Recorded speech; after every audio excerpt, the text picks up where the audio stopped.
Well, welcome. Today we have a good friend coming back. One of the very first people we had on that started the Medical Review Show. And I can say your show, we got more email than any other show we've ever had and more questions.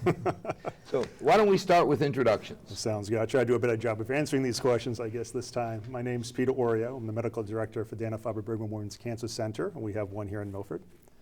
And we'd like to, just come on the show and talk a little bit about what we can do, and maybe talk a little bit about prostate cancer as well. My name is Benjamin King. I work with Dr. Orio here at the Brigham and Women's Dana-Farber Cancer Center as well. So before we get into, prostate cancer, because again, it was amazing how many people had questions. Sure. That enjoyed the show, but of course it was always a friend of mine has this question, who do I go to? Right. And luckily with the Farber right here, it was easy to refer them to all the support. But why don't we start, Peter, with, if you were to describe what you're doing here in Milford, how would you do that? Yeah, the whole goal is to basically make sure that we're keeping all the standardization of everything we're doing at the main campus, the Dana-Farber in Boston, Brigham and Women's Hospital in Boston, and we're trying to translate everything to Milford. And so we're radiation oncologists, so we use radiation to interact with cancer cells to try to destroy them. And essentially, it's a very technical field. A lot of things that we do relying incredible computing power. And as such, we have all of that within these centers. We really are very protective of the brand, of the name. If someone is going to interact with us in Milford, they need to have the same cures if they chose to drive to Boston. So we bring all the latest advancements that we possibly can. And we basically have all the same techniques and technologies that we enjoy in town as well. So now, when you look at the kind of patients you treat, is there a specific organ that monopolizes your practice? Or? Well, I think most community practices, hybrid practices with academics, the majority of folks who are on treatment usually have breast cancer. Number one diagnosis for females is breast cancer. The second most common diagnosis, unfortunately, is metastatic disease. We know that a lot of different tumors will metastasize to other organs, so we're doing palliative medicine to make sure that we're increasing quality of life, taking away pain. Prostate cancer, lung cancer, colon cancers, those are the ones that we see most of. But we're full service in the sense that we can handle lymphomas, the GI tumors, essentially anything. But of course, there's incidence rates. And the things which are more common, we're going to see more often. So breast cancer is number one here? It is, most community cancer centers. So we direct a lot of the different Dana-Farber Brigham sites, kind of across Massachusetts. And the number one malignancy being treated at any given time is breast cancer, followed closely usually by palliative or prostate cancer. And prostate cancer being the number one male diagnosis of a cancer, 1 in 6 men. Is that right, not lung cancer? No, more men die of lung cancer, unfortunately, but the incident rate is 1 in 6 men will be diagnosed with prostate cancer if you go look for it. Now, if we live longer, aren't the odds greater that we'll have prostate cancer? Well, age is one of the number one risk factors for it. And so they say if we make it into our hundreds, we have a ticking time bomb that most every man will probably have prostate cancer. But the question becomes, is it indolent? Is it something that needs treatment or not? Right.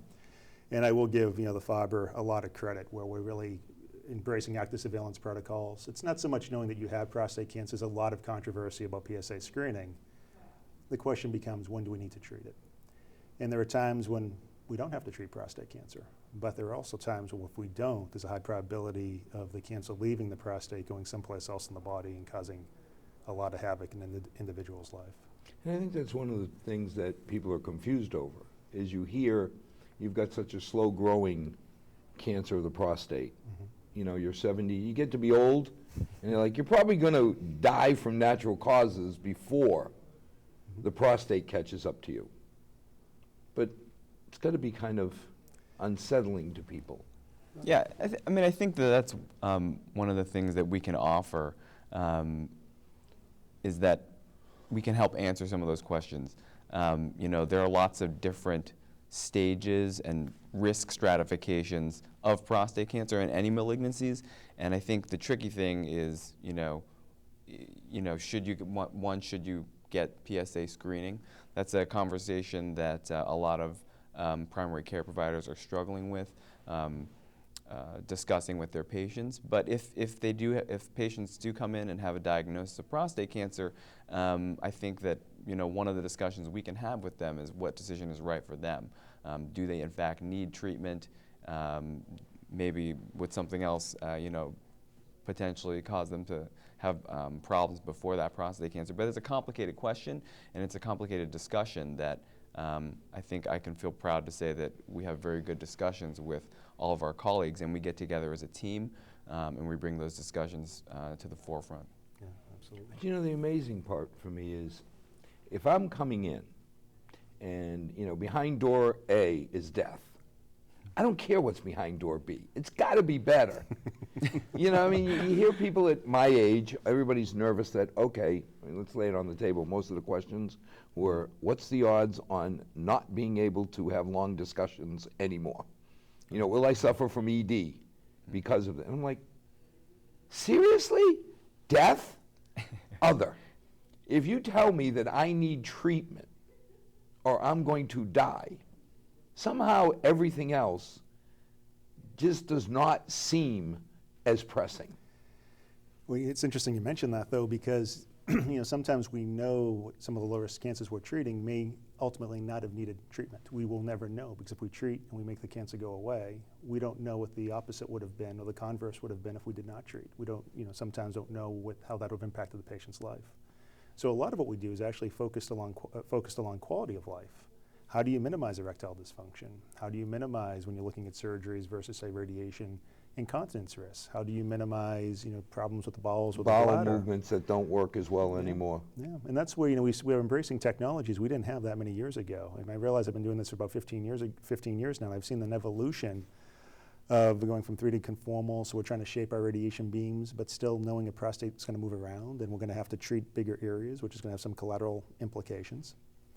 To IMRT, where we're using sort of focus beams, which we can shape and we can plan backwards. We want to give X amount of dose to the prostate, but we're very cognizant of how much the dose is going to the normal organs, penile bulb for erectile function, say, bowel, bladder, things that are very important. And now at the cancer centers, we're proud that we're using rapid arc or volumetric technologies, where we're using not 9 entry points into the body, but 720 entry points. In inverse planning too, so we're saying that we want to give this much dose to the prostate, which we can dose escalate now, but to really minimize the collateral complications, which we're real in the past. Now the approach vectors, you're so much finer than you ever were. We have that, but we also have ways to put fiducials or GPSs or markers within the prostate, because it turns out the prostate can move about 1 centimeter in any direction at once per day. And if you're not paying attention to that, either you missed it, which is probably something that may have happened. 1 centimeter? Wow. Yeah, That seems like a lot of movement. Well, the prostate sits right above the rectum and right below the bladder. As you move, as the rectum fills and empties, the bladder fills and empties, that can cause the prostate to move all around. So before each treatment, we're taking pictures to know exactly where the prostate is before we turn the radiation beam on. We're allowed now to treat with smaller margins to still encompass the tumor, any escape routes of the cancer itself, but to make sure we're maximizing the dose to the areas of interest and to avoid the areas of potential complication. But that's what we center ourselves upon. We're really looking to decrease issues which could impact quality of life. But if I take a step back and I say, okay, the PSA controversy, to screen or not to screen, what's the downside of screening? Well, I think the controversy centers around whether the downside of screening is over-treatment, right, and the cost to the individual to that. If you have over-treatment, you could potentially have the side effects of treatment when you may not have needed the treatment at all to cure an indolent cancer that may never cause you a problem. Many people die with prostate cancer or other cancers and don't die of it. So that's the major controversy on over-diagnosis / over-treatment. But I think it's, there are so many different recommendations out there. I think the question has yet to be answered, whether or not there actually is a true benefit and what that benefit is in light of the side effects. Because one of the challenges with doing studies, especially with prostate cancer, where there's a potentially long disease course where people can live a long time with either treated cancer or cancer in the middle of treatment, is that over that 10 or 15 year span, technology changes and we hope improves. And so a lot of the measurements on treatment outcomes and treatment toxicities from treatment has improved over that time span. So it's kind of like a constantly moving target.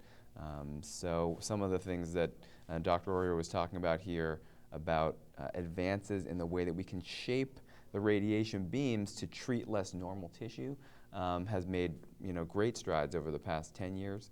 And that's coupled with the advances in imaging and targeting technologies. And we use that to further decrease the toxicities and side effects from treatment. So I think that it's always important to, if you do have a diagnosis of cancer, to get opinions from either multiple doctors in the same field, and then the different sides of the coin. In cancer, that's usually the surgeon, potentially radiation oncologist, and medical oncologist who give chemo, because each person is going to have the most up-to-date information on current side effects, current treatments, and potentially things that. Is it safe to say, when you talk about like prostate cancer, I'm feeling good today, I go in, it's not like I'm symptomatic this way. I'm not going to go in and say, Peter, I have this problem, I think I have prostate cancer.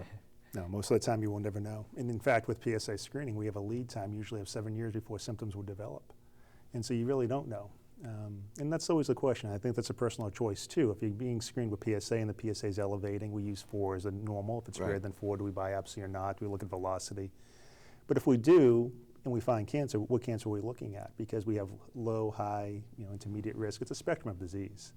And we have all these different risk stratifications to figure out, well, maybe this deserves a little more attention than others. But it really goes back to the biopsy, because that's still how we diagnose cancer. Elevated PSA usually will lead to a biopsy by a urologist. They take 12 cores from the prostate.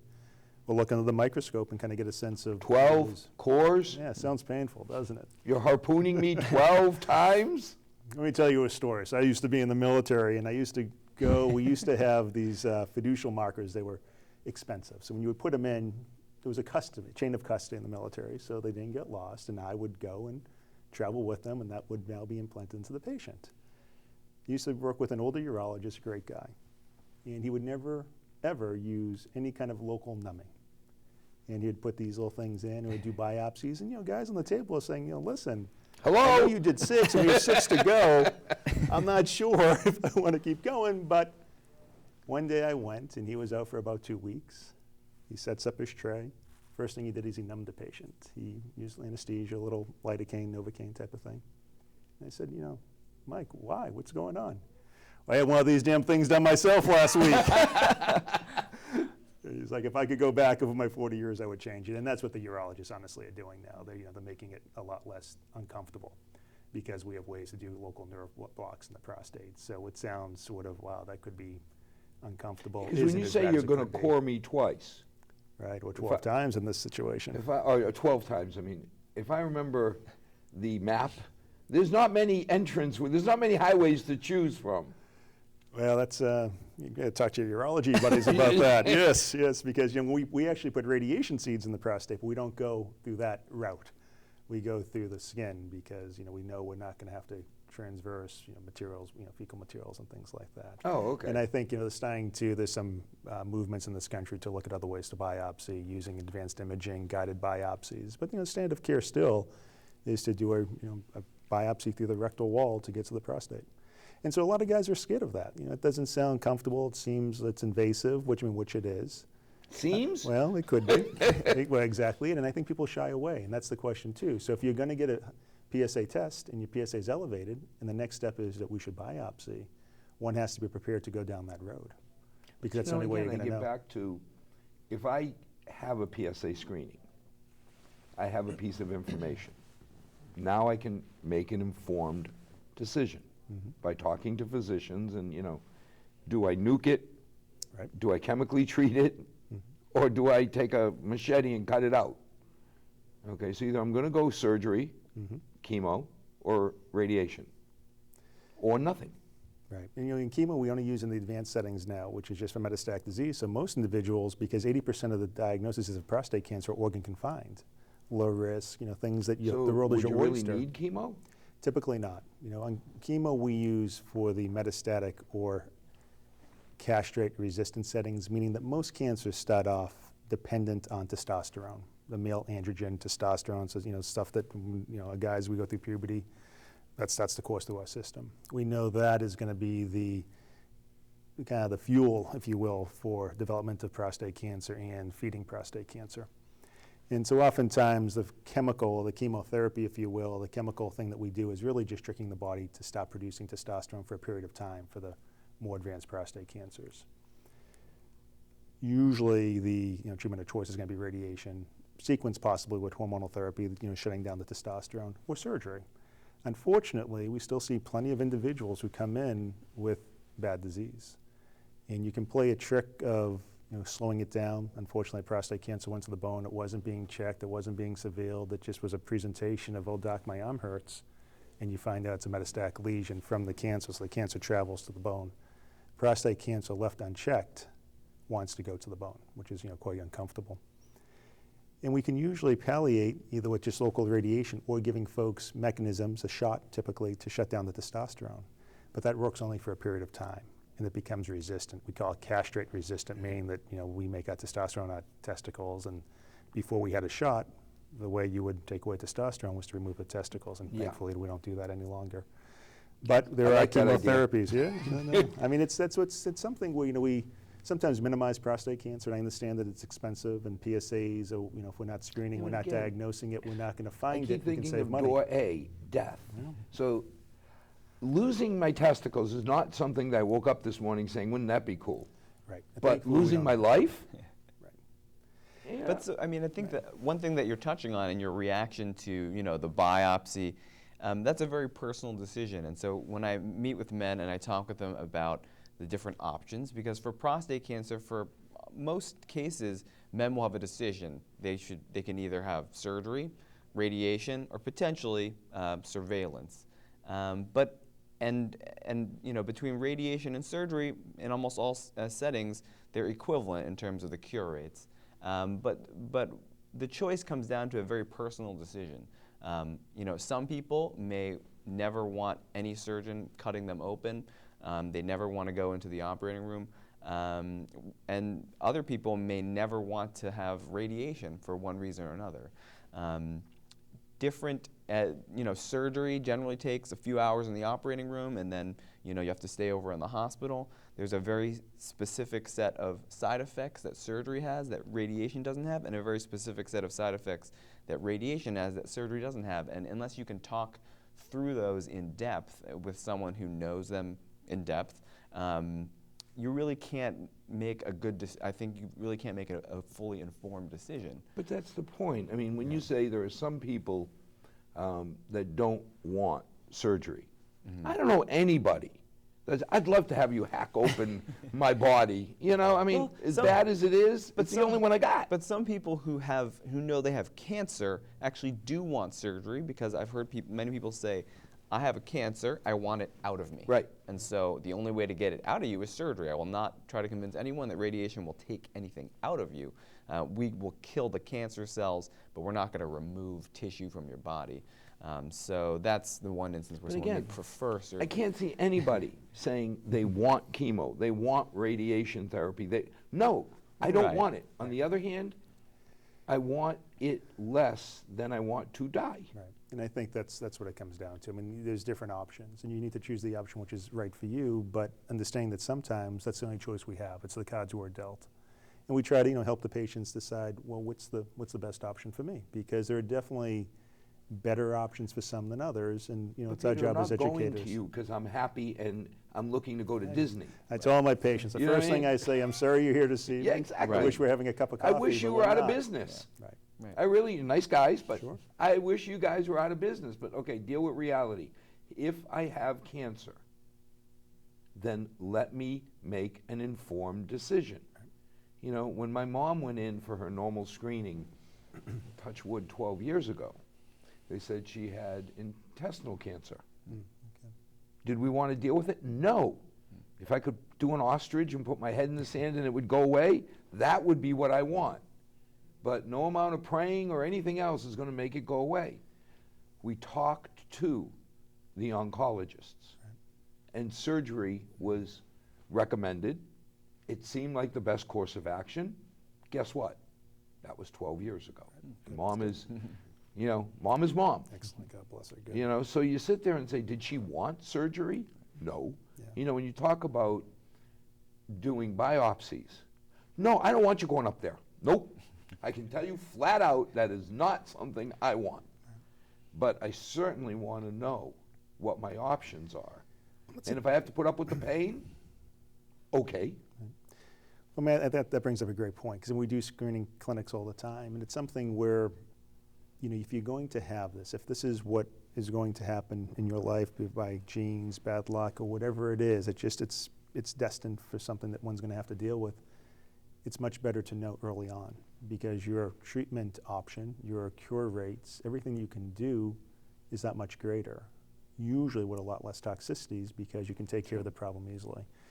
And so, I think we have these, conversations, and right now we have, kind of a swirl in the nation of, to screen or not to screen. And of course, the timing is we have to be, we have to pay attention to healthcare dollars. We have to make sure that we're petitioning dollars to those who need it, and we spend too much on one thing and not enough on another. Recommendations come out. But, to me, I'd much prefer to know I had something which I could deal with versus allowing it to get to the point where there's nothing left to do, and you're going to the door, which is not going to be pleasant. And then to Ben's point, you may mentally just say, I need it out. Because, you know better than I that the mental health of the patient can really attribute to maintaining their health. Sure. Yeah. So if they sit there and say, okay, surgery is the best thing because then I can feel, it's out of me. I don't have this nasty growth in me. Right. Cool? Yeah. But at least they've had the discussion. What scares me is either A, that people don't want to know. Of course nobody wants cancer. Right. But if I'm destined to have it, if I'm going to ignore it, I want it to be my decision to ignore. Right. And then you turn around and say, okay, we've got the radiation guys come in. Okay, you got the guys with the laser guns shooting through me, and you got the guys with the seeds. Mm-hmm. If I dare call you seed therapy, somebody said, yeah, then they feel like farmers. We sow the seed. You take your little seeds and you plant them, and I'm like, okay, farming 101. But how do you decide? Well, I do quite a bit of seeds for the Faber, and it was something that, it's sort of near and dear to my heart. I trained out in Seattle, as did Ben, actually. We both spent formative years at the University of Washington, the Fred Hutch, and we came back this way. In fact, I'm a bit older than Ben, as you can see, just by my face, but recruited him back to this part of the country, and very, very glad he came. A lot of what was epicentered off that way was seed brachytherapy, or putting radiation seeds within the prostate directly. Because don't forget, back in 1984, when this was invented or brought back to this country by a man named John Blasco, who was kind of a mentor of both of ours, the alternatives in radiation weren't all that great. The alternatives in surgery were open, non-nerve sparing. A lot of things were going on, so they were looking for ways to increase quality of life, but also to cure the cancer with the technologies they had. And the advantage at that point was taking a radiation seed which had a finite throw of radiation. So you have a seed, and it's going to impact radiation to the cancer cells at a very small distance. Small area around the tissue. Right. And then you would put all those seeds within the tumor itself.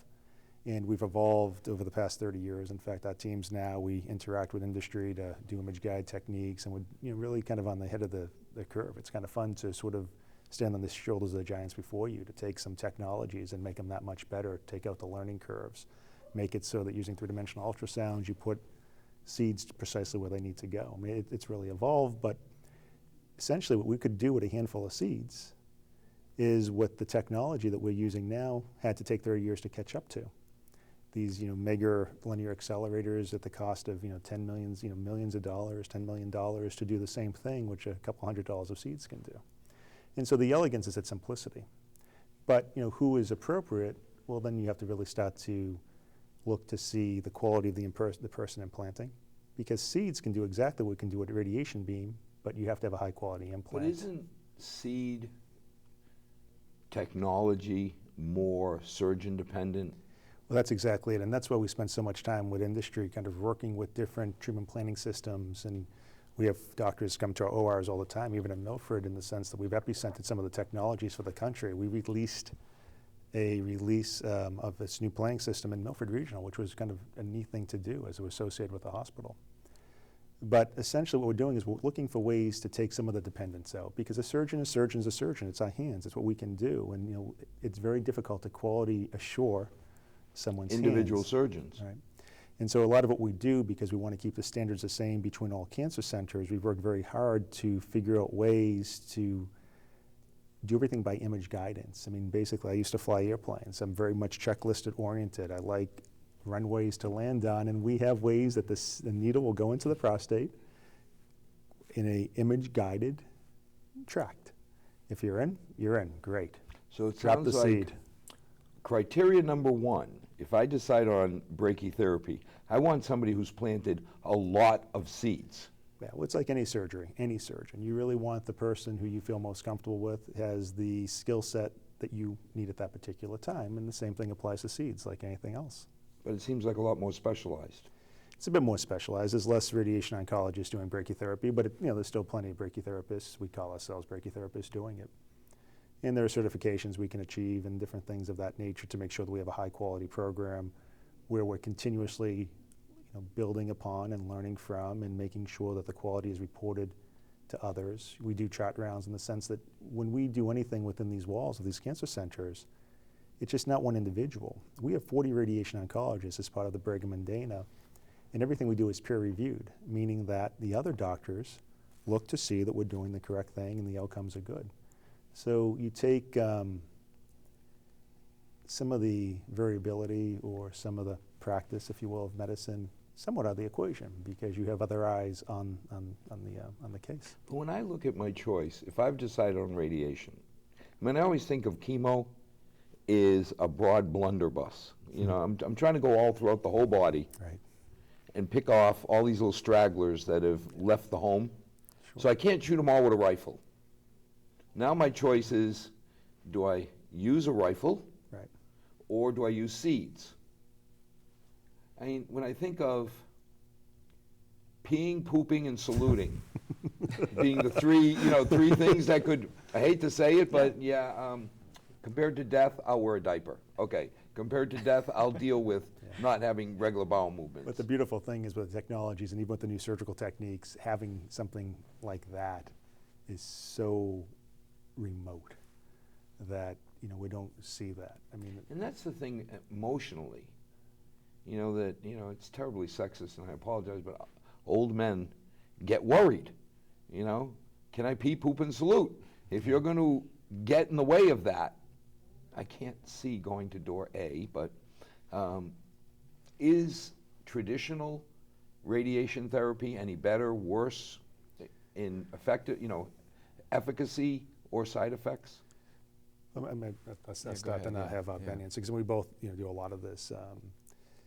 It's interesting. So we know that cancer cells require a certain amount of dose to kill. And we call these things log kills, meaning that if you have 1 million cancer cells, you don't want to leave 100 cancer cells left. You want to kill them I all. want to kill six log removal. It's like we do with bacteria and cell culture. Exactly. So you want to get rid of it all. And we're starting to appreciate that some of the technologies we have are probably enough for some cancers. We can give enough dose or enough kill. But sometimes it needs to be augmented. And so the Canadians actually just published a randomized, well, they haven't published it, they've been presenting it all over the world, and we just did some down in Orlando, where they were looking for higher risk prostate cancer patients, and they were comparing it to BEAM and taking the testosterone down for a bit of Right. time, which we do in high risk prostate cancers, with or without a brachytherapy boost or putting the seeds in to augment the dose. Oh. And we're seeing, by these results, about 7 years of median follow-up right now, so healthy, kind of paying attention to the issue, that the PSA staying down and being low, which is that surrogate for doing the right thing, is twice as good. Ben, So meaning that we need probably more dose in some of these particular if cancers. I turned around and said, side effects be damned, do I beam or do I seed? How would you answer? So not paying attention to side effects. So I guess the first thing I would say is that both external beam and brachytherapy seed placement are both radiation. And the side effects, they are similar between the two, and it has totally to do with anatomy. Where the prostate sits is right between the bladder and the rectum. And those are your two major organs that get affected. So you're going to have irritation to your urinary system and your rectum. Whether you deliver that externally or by putting seeds into the prostate, you're still going to have those two things affected. There haven't been great studies comparing side effects between the two because no one wants to get randomized to have, needles stuck in their groin or lie on a table. There are some things that, probably are a little bit better with the brachytherapy seed placement. One of those things potentially could be erectile dysfunction, might be slightly less in brachytherapy. But if you're not paying attention to side effects, there's a couple things we do look at, and one of the things has to do with some of the intricacies of the prostate cancer. How aggressive the cancer is may dictate some of that, and brachytherapy, more traditionally, at least alone with the seeds, has been used more towards the lower spectrum aggressive disease. end. Lower, less aggressive Right. end, yeah. And then as you trend towards the more aggressive, we tend to want to cast a slightly broader swath of radiation, which covers a little more area where there's an increased risk that the cancer could have broken a little bit outside of the prostate. That's the one advantage of external beam. Or, as Dr. Orio was saying here, we potentially combine the two, where we give some external beam for about 5 weeks, and then we add the brachytherapy. That's what I was going to seeds, ask yeah. you, because if you look and you say, side effects be danged, which one do I choose? Mm-hmm. But I'm reading that now a lot of the treatments are a combination. Well, I think we're moving in that direction. I think, a high-quality implant is a high-quality implant. And I read a lot of the national guidelines, but I can't police and QA every other program in the country, and we know some are better than others. And so essentially what we're trying to do is to treat the same prostate with a margin about 5 millimeters, because there's good studies, like, a great study of Mayo basically saying if the cancer is going to go past the prostate, it's usually within about 1 millimeter. So if we try to treat with a 5 millimeter net, we're probably going to stop it in its tracks. Now with, sort of brachytherapy where you put seeds right outside the prostate, as we can do when you link them, well, you gain the same effect because we've really migrated away from treating lymph nodes with prostate cancer. There's been some randomized trials, and the benefit, we don't see it being there. So we're not using these big fields that used to treat the bowels. Now we're just draining the prostate seminal vesicles, which you can do, and the question always becomes, seminal vesicles are these little tubes on top of the prostate. They're basically just storage containers for sperm, and when we have an orgasm, they squeeze down and everything goes out. But with good techniques, you can actually implant the proximal 1 centimeter of the seminal vesicle, where if a cancer is going to be there, it's usually there 95% of the time. So, granted, with beam, sometimes we augment because you're sort of hedging your bets. Can we treat a little more area, which we know we're, rock solid, that But a laser-sighted little gun. more is just millimeters. And that's exactly what we You're have not to talking, understand. okay, we're going to open it. No, and thankfully we don't. I mean, some folks have cancer which goes to the lymph nodes being the safety net, sort of to catch different things, and you have to do that. But we're not routinely doing that any longer. And there were trials, and men were randomized, a flip of a coin, should you get this or should you get that? But I think another thing we have to pay attention to is, external beam radiation is 44 treatments Monday through Friday. Sure, you're in the cancer center for only about 20 minutes per day, but it is a Monday through Friday proposition. Now, if you have a job where you're traveling the world, to be stationary for 9 weeks may become difficult, whereas the seed implant is 1 day. We go to the hospital in the morning, and about 3 hours later you go home. But, as Dr. King and was saying, there's different side effect profiles. So over a 9-week course, you might manifest some urinary IP more often. Oh, geez, I get up to go, and oh, wow, I got to go now. I've got some, where's the bathroom? Watch out, I got to go. With the seeds, you're basically, in that 1-day procedure, you're buying that symptom complex for 4 to 6 to 8 weeks after the implant. So there's no free lunch, and that's what Dr. King, Ben, and I we do all the time. We're talking about what's the cost, because there's no free lunch in the world. If I got to put up with something, when I was stupid playing hockey and I broke my leg, they had to put rods and screws. I did not like that, but that was what I had to put up with, so I could have an old man's normal leg after that. If I've got to deal with, urinary problems for 9 weeks, oh my God, that's terrible. Okay, door number A keeps looking at me saying, okay, I can live, I love that word, I can live for 9 weeks with pretty much anything. Well, that's exactly, and they're just irritative symptoms. They're not quality of life. Oh my gosh, I can't live. It's different, but it's not horrific. It's annoying. And I think that's the thing that we always have to impart, as we do these shows and we talk. It's something where there's a lot of fear. There's a fear of diagnosis, a fear of this and this fear of that. And a lot of our task force, because we're trying to ratchet down the amount of men we screen, the primary doc is having a conversation. Hey, Mr. Jones, do you or do you not want a PSA test? If we do a PSA test and it's elevated, we might have to do a biopsy. There's a high probability the biopsy will be negative, but we're going to make you go through the biopsy anyway, because we're now lulled down this sort of path that we now have to cross all our T's and dot all our I's. But having a simple blood test may be something if a person would say, yeah, I just want to know. Right. And it doesn't mean you're buying the biopsy. Oftentimes it's going to be low, but if it's high, maybe one would want to find out why it is, or to do some serial testing. See if the PSA is moving around, is it going back down to normal? Because you can elevate PSA from riding a bicycle. Anything that's putting pressure on the prostate, and we basically sit on our prostates, if you will, can cause sometimes some elevation. So I think the question becomes when, we're putting a lot of onus on our patients, and I like it and I don't like it at the same time. Sure. Because Dr. King and I have this conversation all the time. Well, doctor, you went to medical school, you tell me. If you want me to do something for you, that's my specialty and I will take care of it, but I'm coming here to ask you a question. And so I think it's always important to empower, individuals that yes, you're going to have this, most likely going to have this conversation with your primary, and it's going to come in your court to say yes or no. And what is the cost of saying yes? Yes, you might have an elevated PSA. It doesn't mean you have to interact with it. Or you might have a normal PSA and you have a peace of mind. You may catch a cancer before it becomes problematic. And it's difficult. Obviously, personal choice. Obviously, there's financial implications and a governmental level as we partition our resources. But if it was me, I'd much prefer to know so I don't have to go through the door that's, kind of a not a good death. So now we focus on prostate cancer. I'm an old man, that's in my mind. But I'm reading cervical cancer is really becoming a growing area for brachytherapy.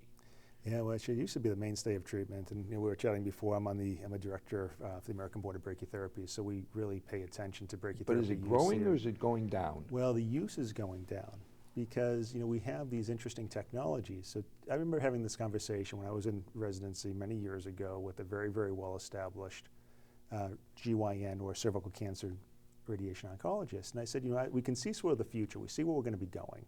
We're going to be much more targeted, and we're going to be able to give a lot more dose, using techniques where we don't have to scrub and go to the OR and put devices inside of a woman's body. And he said, no, Peter, that would never happen because the dose we can give with cervical brachytherapy is going to always be so much higher because when you look at the physics, and a lot of what we do is just math and physics, we're the geeks of the doctors, I suppose, is so much higher. But, it's interesting, we just wrote an editorial, it just got picked up for publication, and I'm putting this World Congress of Brachytherapy together in San Francisco in 2016 where the whole world is going to descend upon us, and we're going to talk about these different issues. But in this country alone, we're seeing a decreased utilization of cervical brachytherapy because it's harder to do, it takes more time, physician has to have the setup, the apparatus, go and do it, which is, takes some effort and skill set, versus contouring the cervix and trying to use these external technologies, which are pretty amazing, but are we giving enough dose? Because it goes back to when we're talking about the prostate. Sometimes you need more dose.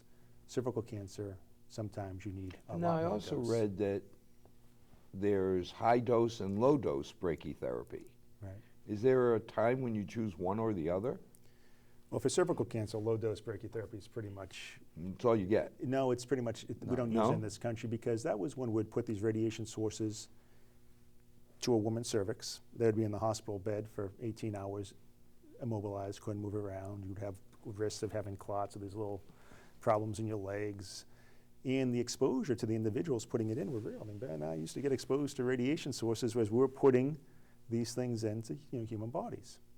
Now we have high dose, which is basically a catheter where the patient is in a controlled room, shielded, so there's no exposure to personnel. Oh, okay. And this little radiation source goes into multiple channels, so it goes into the body and it comes back out, so it's never implanted in. So high dose rate is when you take a radiation source, you let it dwell, expose the tissue, expose it, and then bring it pull back. it back. But now you're doing that from a shield. Yeah, because it's a significant exposure. Now, if it's controlled near cancer, it's fine, but if Ben and I were in that room all the time as that's happening, our exposure risk Well, it's like would the be too X-ray high. technicians. It always spooks people when they're not going to be in the room. Well, yeah, because I'm getting one hit. Right. If they're doing 100 a day, they could be well done by the end of the day. because of the cumulative effect. That's the thing. I don't know if we have our badges on, but we wear exposure badges because we do have some exposure to radiation, and we have these set limits of what we deem to be normal or safe over a period of a year. And truly, if you were to expose yourself 100 times a day, you can quickly reach that limit. And so we have all this safety and shielding, so we don't, because we have a lot of staff to protect as well. It's not just a physician, but we have radiation therapists, we have physicists, we have a lot of individuals, this huge brain trust, and it's really something that takes a village to do this stuff right. And we have to make sure they're safe as well. No, you don't want to expose a nurse, a technologist, in a way that brings their health down. I'm glad you're treating. As a patient, I'd be happy you're taking care of me, but I really don't want to see you being exposed. Well, that's exactly it. And there's that whole tenet of emergency medicine of the EMTs that protect us all the time, and they're the first into our scene to help us get to a hospital in the case of an accident. But the first thing we teach the medics is don't go into an unsafe environment, because if you're now hurt, you can no longer help anybody else. And those same tenets apply, that we have to make sure that the exposures are basically zero. We strive for zero. We pretty much achieve zero. But you have to be very cognizant and pay attention to them, because if you don't, well, then you're going to be exposing to something to somebody that they shouldn't be exposed to.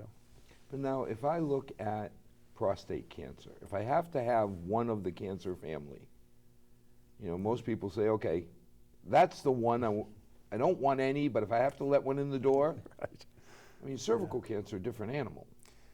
It is. I think we should, Ben can touch this too. We know cervical cancer, a lot of them, and this is actually a good topic for people to understand.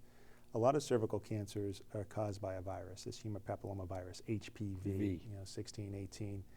And it's basically sexually transmitted. Any time that virus can go from one place to another, it can go. And we have vaccinations now that we're trying to get into younger people before they become sexually active. And unfortunately in our society, maybe it's getting a little earlier and earlier and earlier. The utilization rate of these vaccinations, which theoretically have a high probability of preventing a lot of the cervical cancers we see, aren't being utilized at the same rate we'd want, because that's a very awkward discussion, unfortunately, by the physician who's talking to mom or dad about a young child who, should not, in their mind, be doing what they're you're doing. Talking about, as an old man, I've always said, if I could keep this fantasy alive, that my sainted mother and my offspring were asexual, events like Hiroshima would be a minor inconvenience to the afternoon tea. I can deal with a lot of things, Right. but you're telling me my daughter, who's moving into teens, Right. I've got to deal with her having long discussions with somebody I don't know? I can see the emotion. I can see it, but to ignore it in today's day and age. Well, that's putting your head in the sand, and you probably shouldn't. And I know there's a lot of sort of discussions, and people will disagree on various points, but you have something which can probably prevent something bad from happening. The unfortunate thing is this virus is very prevalent. Most individuals have it, and it can be It's passed, not but there's something not that subtypes. There's a You subtype went to that we're worried about. Bangkok and you went into a place that No, it's in America. It's Yeah. here now, and can we do something to prevent it? And that's what that's the discussion we should be having. It's a very difficult discussion to have, though. It's, for the families, for the physicians, because you're basically saying, I'm giving you something which may protect you from getting a bad disease if you have sex, and I'm Yeah. going to offer this to you way before we think Number you're old enough one, to do it. just say no, don't. Okay, now let's get to reality. Well, that's the problem. The majority of the kids are going to be sexually active. When we were children, we never drank. Of course not. We never did bad things. We were angels. That's true. Okay, let's get over that fantasy. No, my mother will tell you the same thing to this day. It's like An angel. I tell my wife, my daughter went to Holy Cross. They don't drink. Sunday morning when we went up there, my daughter was moving slow. She must have been in the library real late last night studying. Now let me get to reality. At the end of the day, if you think about it, part of growing up, unfortunately, is making silly decisions. Right. And if they hook up with somebody, it doesn't have to be, the tattooed bike rider, Very true. it could be normal Johnny football player or Sally the cheerleader. And one time. Right. If you get that serotype or that subtype, that potentially could be, it's a one-time event. It's a one-time shot. Right. And there's nothing you can do at that point. You got it. Right. So not doing the vaccine. Again, I think it's, to me, I hate to say it because I'm putting a lot of burden on the primary care physician Or the pediatricians. or the too. pediatrician. Yeah. Yep. You got to be able to be honest and have an open discussion in a closed room, because they'll never violate your trust. They're not going to go tell your neighbors, Right. "You know, Peter's daughter must be active because he's talking to me." Right. Well, and that's the thing. I think sometimes too we have to understand that when the a woman comes to the proper age, they can ask their parents to leave as well if they need to have this conversation. If people are watching this, and it's something that, well, maybe I should be thinking about doing that. Maybe I want a private conversation with my doctor. It's much easier to talk. I mean, there's obviously confidentiality with physicians, as we all know, and we don't violate that trust. And it's something where if something needs to be said, it's said within those closed doors, and it's not broadcasted, and no one's going to know. I mean, we think about chickenpox. I mean, I've got young children who will probably never have chickenpox because they had vaccinations. It was a rite of passage for myself and my sister, and I mean everybody in this room. But it's something which we've eradicated. And the fantasy or the hope is that we start to get a prostate vaccination, which is in development, and they're working, they're trying various things. But just imagine something that we know 1 in 6 guys is probably going to be diagnosed with, and if you live long enough, maybe everybody, every Right. man, could just stop it in its tracks. It's like being diabetic. They say if we live to 120 years, we're all going to be diabetic at one point. Well, we wear out, unfortunately. Yeah. Wear and tear. We weren't meant to live forever. Whatever Right happened or to wrong. Craftsman? That department. I want to order a new organ. When I tore my ACL, Yeah. I had my discussion with our sir, with Mingus, and it was like, you got a choice. They can cut part of a tendon and make a new ACL, or they can use a cadaveric ACL. I said, well, when it comes time to do that surgery, go kill a young one. Because I got enough old parts in me. Well, I don't know. Come on now. Find a young one, because that way at least I'll have one young man's part. Now, the other area that obviously you said is one of the biggest incidents is breast cancer. And we've got one heck of a program here in Milford, don't we? Yeah, we do. And actually, you want to talk a little bit about what we can do with the IBH and things like that? Yeah, I think one interesting thing about breast cancer, and one thing we've been talking about a lot, is that there's so many new technologies that we have, both within radiation itself. So specifically for breast cancer, the cure rates, depending on the stage, can be very good with a localized surgery followed by radiation and potentially hormonal therapy. But as technology has improved and imaging has improved, one of our main goals over the past 5 to 10 years has been decreasing normal tissue that we're treating, and therefore aiming to decrease the side effects, both short and long term. So some of the things that we're doing here in Milford are using what's called a deep breath technique, where since we're treating the breast with radiation, we'll usually come in with a couple of beams. One comes from this side and one comes from this side. If it's a left-sided cancer, unfortunately the heart lies pretty close to the breast.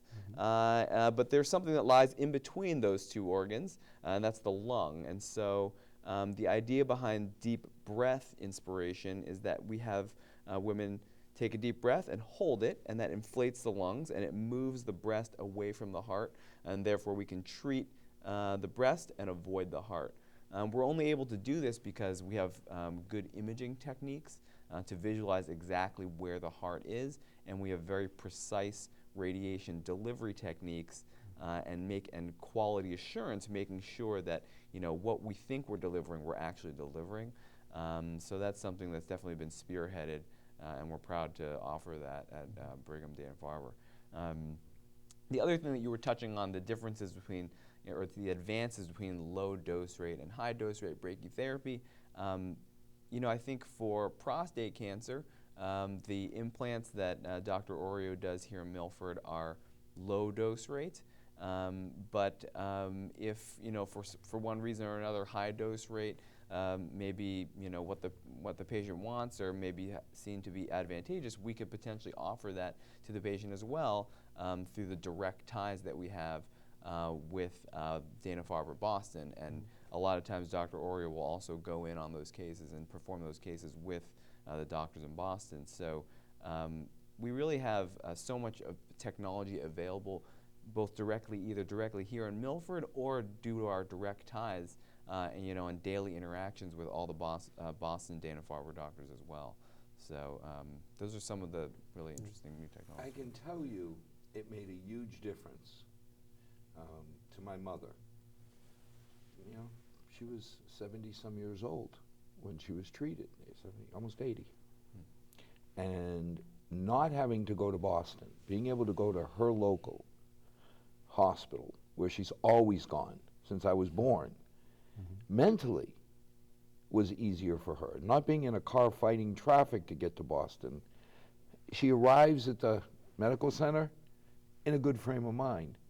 But I got to give credit, to the house that, Uncle Frank and Ed and Uncle Phil have built. Right. Because, as my mother says, Dr. Mona, always there. She said the same oncologist. Yeah, no, Mona Candace is a pillar of the community, there's no doubt. But there's so many people in the Milford Medical Center. That's the appreciation. I mean, we understand that, going to and from Boston can be very difficult in the best of circumstances. And if you're sick, it becomes that much more difficult to deal with the irritations of traffic, people who are busy and moving around and cutting you off because, they need to get to a meeting. You need to get to your life-saving therapy. Right. But they don't know who's in that car. It's anonymous. We know that. And I think hopefully that makes us a little better, though, because we appreciate the fact that someone next to us might have an issue when we're trying to navigate that. But we brought all this stuff out to the community with the same level of care, knowing that you can't have everybody go in. About the Milford Medical Center, when I see so many physicians who are if they were the low-end performers, okay, they can't get a job anywhere else, they're here. But it's not. You see incredibly high-quality physicians, and they've been here for decades. Yeah, absolutely. And I think that's what makes this place special. But I think it was the vision of the leadership, knowing how they would have to evolve with the times to build, to stay independent. Because we have to understand that, a lot of hospitals, like in Milford, have been bought up or have closed. To stay and grow, you see what they're doing over there with the new emergency room and the ICUs. If I call it the Taj Mahal Hopkins, Jeff gets mad. Yeah, but absolutely you start thinking beautiful. of, for a little town, $50+ million. And it's so exciting that the community's kicking in 25. It's a community hospital built by the community and people who are vested and love the place, the hospital. It's truly amazing. Even when we go into the ORs and do our thing in the ORs, state of the art. Unbelievably good. There's nothing that they don't have in those operating rooms that you can get anywhere else. So now, of 100 patients that come to you, how many do you treat in Milford versus sending to Binney Street or, Well, I think it has to be what it is. Some of the leukemias and blood-borne diseases, it probably, and my mother unfortunately had to do this herself, are better served at, sort of a center of excellence for a lot of support. Because when you have a leukemia and you're not building your blood products and you bleed, you don't have any way to stop it, a lot of bad things can happen. Those acute phases have a window of time where you want the best of everything, in the sense, not the best physicians, because there are great physicians here as well as there. But isn't it just but experience? Access to chemicals, which are very difficult to have everywhere. Or you have people who specialize in that. They're just, like brachytherapy. You're saying you don't want somebody who plants seeds once in a blue moon. Right. I want a real seeder, somebody who's doing this all the time. Sure.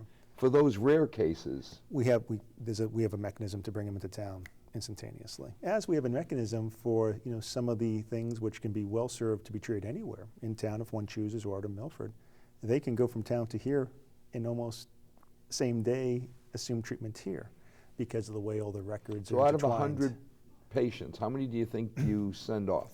For radiation oncologists, probably maybe 5, if that, maybe. There's some complicated things. The one thing that we don't treat right now is pediatrics. So less than 18. So we do see, unfortunately, some of these, pediatric malignancies, which we feel a center of excellence like Children's Hospital with the different technologies and, different specialists and, so you're only operating on a batting child 95%?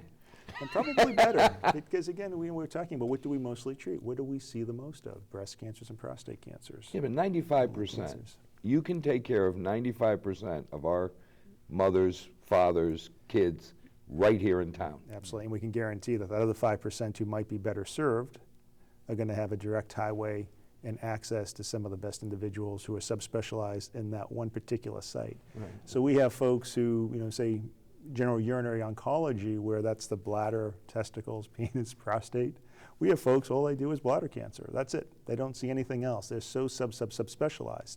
Now, there are some times when that you're best served to have even opinion, and we facilitate those different relationships. Oftentimes, the technical component of what needs to be done with radiation can be served out here just as well as in town. But weighing in with world experts is something which Wow. I think separates these cancer centers from a lot of other centers in the world. We have, by email or a phone or a click of a button or on our cell phones, we can talk to, and we're part of them, but talk to some of the leading minds in research and in cancer delivery in the entire world. And that's something truly special to get linked into. And I think sometimes we don't think of that because we just assume, well, Dana-Farber, Brigham, we have this beautiful cancer center here in Milford. But it's really the link. It's the hub. It's a spoke to get back to all the technology, to all the brain trust, all of the individuals, because a name is a name. It's the people who make the name. And we have access to all those people, and that's what our patients are privy to. More so here than many other cancer centers really in the world, which it's truly special. And I think Dr. King and I, we enjoy working in that environment. It's stimulating. I would say it starts with the ability to have the discussions. Right. We talk about things like you get to an age they want to do colonoscopy. And they look at it and say, you want to put a VCR where? Right. You want to drive around where? Right. I'm sorry, that does not sound like something that I want. Well, of course you don't. But the fact that I could have that discussion, now I got a better chance at having an informed opinion. Right. And it's whether to vaccinate for HPV. It's a very personal issue. It's nice that you can have that discussion here in town. Right. When they called me and said, we're not absolutely certain right now, but we can tell you high degree of probability your mother has intestinal cancer. That's probably the biggest shock. This is my mother, my sainted mother. Right. Do what you want to me, but this is my mother. Yeah. Being able to talk to oncologists in my own little town, having discussions with options, just meant so much. So our hats are off. Thank you for coming to the center of the universe. Thank you for staying. And as always, information is the key. The biggest thing that you can do is be informed. Make a decision whether you want to be screened or not, whether you want to do a treatment or not. Have the discussion with your physician so that you do know the options. As always, to our 6 loyal viewers, good night. Thanks for watching. May tomorrow be a better night than tonight. God bless and good night. Thank you. Thank you. Thank you.